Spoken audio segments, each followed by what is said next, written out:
What grade were you in when you met Mr. Aymar?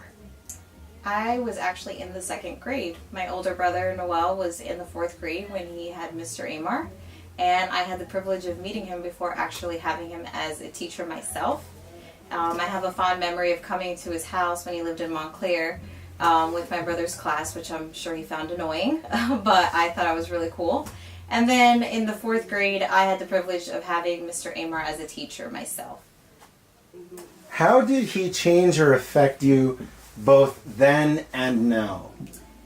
I would have to say at the time, Mr. Aymar really taught us about stream of consciousness.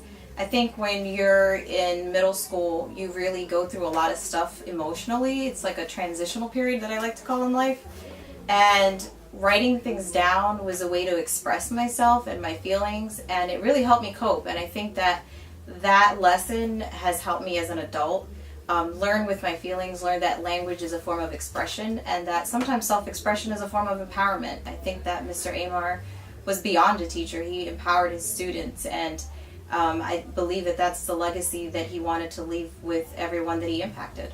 What is one lesson that he taught you that still affects you to this day? Mr. Aymar taught, I think, myself and every one of his students to love themselves and to be comfortable in your own skin no matter what your background is.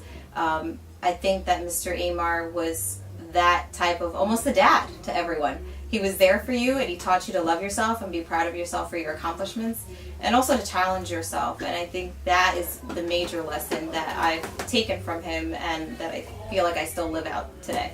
What would you tell a child who is not into their studies that might be something that is inspired by how Mr. Aymar taught you? If I encountered a middle schooler right now who wasn't into their studies and into other things that are going on in their life, I would teach them what Mr. Aymar taught me, and that's that education is power. No one can ever take your education away from you.